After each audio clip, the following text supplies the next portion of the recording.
I felt like anger was more, in many cases, anger is more effective, I guess. It's more useful. You were angry in there? I wouldn't say I was angry, but if I started to feel negative, I could turn it into frustration or anger, which I could at least alleviate with 2,000 push-ups. Right. It's better than feeling sorry for myself. Right, right. I feel like if I had to choose one of the two outlets, deciding to use controlled anger was more beneficial than sitting around feeling sorry for myself. I don't ever believe in moping or feeling sad. So when I was at my worst, perhaps I was a little bit angry.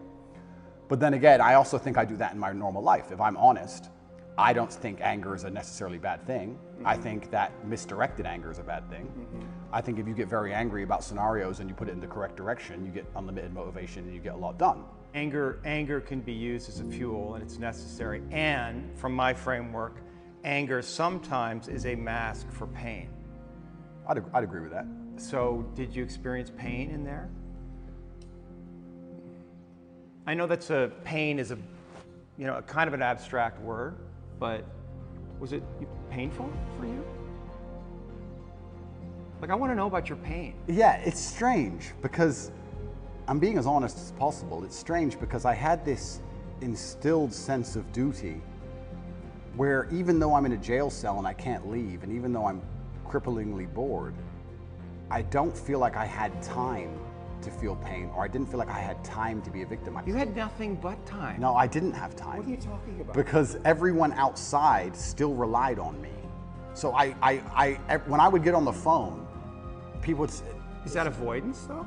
I don't know. Do you keep busy? Do you avoid your feelings by keeping busy, being on the computer all the time? All the things I had to do still had to be done. Just because they threw me in a cell, it just made it more difficult, which means I have less time than ever because the difficulty's been increased. And when I would get on the phone, we wouldn't discuss how I'm feeling. I'd be worried about how everyone else is. They'd be like, how are you? Yeah, I'm in jail. What's going on with this? Are you okay? Are your bills paid? Are press hassling you? I was worried about fixing everyone else's problems from jail more than I was concerned about myself or my own mental well-being. And if I felt particularly, when I say pain, is an awkward one. I don't know if I felt pain because I don't feel sorry for myself, and I've developed this mindset of such absolute accountability that even though what happened to me I believe was unfair, and even though I'm completely innocent, I didn't think, why? I didn't think, why is this happening? I didn't think, why me? I didn't think, oh, this is unfair. Like, none of these things crossed my mind. I was like, this is garbage. However, you can't become the most Googled man in the world without, with every light has a dark, right? Like, let's be realistic about this. Yeah. I'm thrown in a jail cell. Do I belong here? No. But am I here? Yes. I was pretty logical about it. And I was like, okay, I've got a lot of things I need to get done. And I would feel angry if I couldn't get them done. But I don't think I felt pain.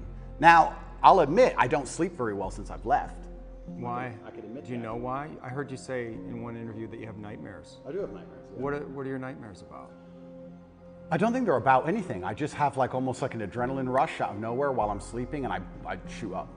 I bolt awake. No thoughts, no memories, no visions. Real thoughts, no real story. Fear, that's fear. I guess it is, yeah. So so let's just, you're dreams are a reflection of the unconscious. And if you're having nightmares, there must be some unresolved fear that wants to get worked out. I believe so, but then also, I love the idea of that. Of having unresolved fear. That sounds like the most interesting thing in the world to me. If someone were to say to me, Andrew, take this pill and your unresolved fear will vanish, I would say absolutely and utterly not. That's not fun. The fun is there's something in my mind which I don't have complete control or complete understanding of yet, and it's not detrimenting my day-to-day life really. Okay, I lose a bit of sleep, but this sounds like an interesting journey. It sounds like I'm in a new level of the video game and I've been thrust into a dark forest and I get to do something brand new, and I'm really genuinely not worried about it. You're not yeah, you shouldn't be worried about it. It's just where you are. I'm not worried about it, and I'm also not like, oh, I need to fix this. I don't care. I'll have nightmares and I'll wake up and I'll either go back to sleep or I'll continue to work, and that's life. Maybe life will keep giving you situations in which you'll have to confront that fear to resolve it. Why would I want to resolve it? Well, because... I mean, if I'm really that tired, I'll sleep. No, but fear creates distortions in our mind, right? I mean, fear is the seed of evil. Right? And so we want to know what we're afraid of, because if we block our fear, we're susceptible to bad actions, right? And fooling ourselves about what they are, rationalizing. Yep. So I would argue that it's actually vital for you in the position that you are in and the responsibility that you have to actually confront your fear in a very real way, which probably goes back to your childhood. I mean, your dad was, I mean, the haircut story, and I don't know if you want to talk about that, if you're willing, but that's it. You know, when I read that, I'm thinking about that little boy. It must have been fucking terrifying. It is, but I do think I had the best father on earth. I'm not disputing that. I mean, there's a lot of good that came from your father. I'm not disputing that your father was a good man. Yeah. When you say he could go from 0 to 100 like that for a little boy, It's scary. it's fucking scary. It is, but And that fear has to be in you. You don't know what the fuck he's gonna do. Yeah, completely. Yeah. But I think that's prepared me for life fantastically. And I also think the fear. But have you reached a limit? Have you, tolerance? well, of the video game? I mean, you're facing all these charges, right? So something, and maybe this is what you need to go through. I mean, you're on the hero's journey, right? And this is inevitable in some way. But also along the hero's journey, you have to die to be reborn. That's true. And I agree with all of that. But if I'm genuinely, I mean, I psychoanalyze myself all the time, which is one of the main reasons I don't believe in therapy and psychoanalysis. Psychoanalyze Of course you can. I do it myself. You don't think that's hubris? No. You can know your own mind, that you don't need reflection from others to see yourself, that you can see yourself perfectly? I think that, no, I don't think I can see myself perfectly, but I think that life is a perfect reflection. But why not get help? Why not? Like, Because then it becomes a crutch. I like the idea that I can rely on myself to fix myself. well, you have a coach. Is that a crutch? No, it's not, because he's teaching me something. difference? That's fine, but like if I had an affliction, I would like to be my own doctor. And I think with your mind, you can do a lot of it yourself. And I think if you have a very strict framework in how you measure how successful you are as a human, and I do it through competence and achievement, I say, which mindset do I need to achieve as much as I can possibly achieve? Right. And I can measure that in real time. I can measure that in literally dollars and world championship title belts. I can literally measure the success. I'll say, okay, well then this is the mindset I need to have to be as successful as possible. Anything that's deviating me away from that needs to be addressed and concerned and dealt with, and I can do that myself. And I think the fear that, if it's fear that's waking me up from nightmares now, it's just because I understand there's a very big apparatus, a very big enemy, which I cannot destroy and I cannot beat, coming to get me. So I do think that wakes me up. I think the fear is healthy. I think I'd be stupid to not be afraid. But I don't necessarily want the fear to go away because I have no problems feeling bad. Well, it's not about going away. It's coming into deeper relationship with it. And understanding that there's fear that's happening in real time, but there's also fear that may be in your psyche somewhere, in your body, that's connected to your history, and that may need to be resolved, because otherwise you're projecting things out that you may not be seeing reality totally clearly. That's the thing, right? Like, is there a way that you're not seeing things perfectly clearly? Well, then we go back to what I just said about perhaps that's true, but if I measure myself purely on competence and purely on achievement, whatever I think and whatever I'm doing is obviously fantastic. So I'm very happy with the mindset I have. And then we go into the argument, which is a level deeper, is am I supposed to be happy? Am I supposed to feel good? No, it's not happy. No, of course, but this is what I don't understand about people, especially men in the world today. Why are they so worried about being afraid? Why are they so worried about, I was afraid every time I fought. Yeah. I fought anyway. Yeah. Like, I don't let fear guide what I'm gonna do. I do what I'm supposed to do regardless of how I feel. So I don't see anything wrong with feeling fearful. I don't see anything wrong with feeling stressed or under pressure or anxious. All these things men are trying to get rid of. And I talk about men specifically. I gender this because I'm a man. I don't know how it feels to be a woman. But all these things that people are trying very hard to get rid of from their brains, I don't see why they need to leave. I will argue the point that if I feel anxious and pressured and stressed and fearful, I will get more done than if I was happy. I think if I was happy, I'd just be hedonistic and just wasting my time. I think that you get a whole bunch done with these negative connotations and negative emotions, and I think that life is suffering and pain, and you're here to go through it, and the sooner you get used to the taste, the more successful you're gonna be. I have no interest in trying to change the flavor, my friend. The flavor of life is pain, and I will eat all of it. And it doesn't matter if they put me back in jail or not. I'm not sitting there going, how can I be happy in jail? I will sit in jail and say, yes, this sucks, it's supposed to suck. Yes, I'm not enjoying this. Yes, I'm anxious and paranoid. And yes, that guy might stab me. And yes, I can't sleep and I miss my family. And this is what's supposed to happen to me. And this is how I become the best man I can possibly be. And I'm gonna succeed regardless. You're very convincing. You're so good though, right? It's almost like I feel like you can rationalize anything, right? It's almost like a trick. Magic trick? Well, you're really good at talking, you're really smart, and it's almost like any question you can turn and make it work for you, which is great. It's a skill, but there's also a place where there's the potential for self-delusion. Oh, absolutely. And I'm not even going to sit here and say that I'm not delusional to a degree. I'm not saying that self-delusion doesn't exist. We all are, right? Let me give you a very simple example. Let me try and use an analogy.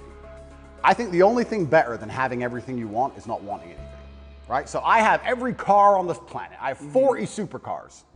Most people want a supercar. I have 40. But there's that unique 0.1% of people who genuinely don't want one. And I think that's more freeing than having everything you want, right? So the true mindset is not wanting anything. Most people, the best they can do is having everything they want. And I feel like you can kind of do this with the emotions as well. I guess my general consensus is that I don't think I can change or affect the world to the point where pain and suffering and bad things are not going to happen. So isn't it best if I just enjoy all of that? Doesn't that make me as powerful as possible if I say, oh yeah, okay, this is going to suck, good.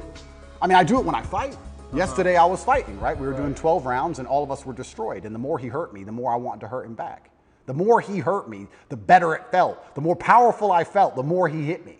Because then it's my turn, right? So if I can't stop him from punching me, and I'll do my best, but if I can't, then surely you should learn to enjoy it, right? And I don't think you can stop life from hitting you. And I don't think you can stop life from giving you unexpected surprises. And I don't think you can stop yourself from feeling sometimes sad or anxious or upset.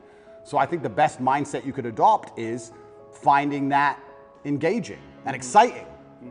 I'm not going to lie to you.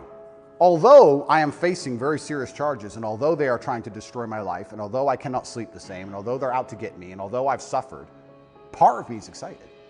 Part of me is like, okay. Why? Because it's a war. You like war? I think all men do. I do. Yeah, of course, all men do. So it's a battle. It's exciting. Yeah, it's exciting. So I'm not saying I'm glad it happened, because I'm certainly not. And I'm not saying I'm going to win. But I'm saying that I've trained myself to the point where if I were walking down the street and 10 men were to pull knives on me, I'd be intimidated, but 20% of me would go, this will be one to remember. Do you have a belief that you could take 10 men with knives? I have a belief that, yeah, I do. Because that's delusional. That's delusional. Yeah, but it gives me a best chance of possibly winning. Well, no, running away would give you the best chance of possibly winning, and then coming back and being safe, and then serving out your mission. Of course, I would run away in that scenario. But if I had to engage them, if I had to engage them, right.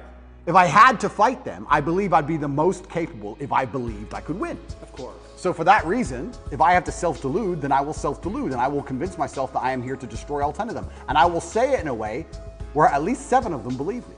And that's the most important part sometimes about all of this self-delusion, is that a lot of other people start to believe what you say. And I'm not saying that I say bad things. If a man were to sit in front of you and say, I can rip your head off with my little finger, and he said it in the right terms, and he truly believed it in his heart, you wouldn't want him to try. As ridiculous as that sounds, you'd be like, it's kind of big, maybe. You know, it crosses your mind. So I think that, yeah, I have psychoanalyzed myself, even though I'm not officially, certified. And I've decided that I can't stop bad things from happening to me. So instead, I'm going to enjoy bad things happening to me. And I'm going to build a mindset that makes me fearsome enough to succeed regardless of how stacked the odds are against me. Yeah. And I appreciate your mindset, and it's well thought out, and it's useful to you. And so I'm just pushing up against the places where I think there might be contradictions. I like to hear it. Yeah. I like to hear it, but like I said right now, I'm not a coward. And I want to make this very clear. I'm not a coward. I don't care if I don't sleep again for the rest of my life. I refuse to take any fucking pill, and I refuse to sit and have my mind altered by anything I do not control. I don't care if I have nightmares for the rest of human time. Right. As long as I'm in charge of my mind, I'm in charge of my life. If God decides that I don't need nightmares anymore, I'll fathom out how to stop it. If God decides I need to wake up in the middle of the night in a sweat, fearful or afraid they're coming to get me, then that's God's plan for me, and that's what I'm going to deal with. I'm not a coward. I'm not afraid of any of these things. I'm not afraid of feeling bad. I'm not afraid of anxiety. I'm not afraid of panic. This is one of the things I think a lot of men out there struggle with, is they're so worried and afraid of bad feelings. And to me, that's just showing that you've had an easy life. Like, there's real people out here who are trying to kill you. There's people out here who put a knife in your neck. You're scared of what? Feeling sad? Who cares? Like, there's real problems. What are you worried about feeling sad for? Who gives a shit? I could feel sad for the rest of my life, and I guarantee, one, nobody would know, and two, I would be monumentally successful regardless. So why are we even talking about it? I have no fear for a negative feeling. I have fear for me not being able to provide for my children. I have fear for people who rely on me not being provided for and cared for, but I don't have a single, I don't wake up and go, oh, I'm worried if I might feel sad today. Who cares? Who cares? I can be happy or sad on the same day. Nobody notices, and the same things get done. The exact same amount of work gets done. Nothing changes.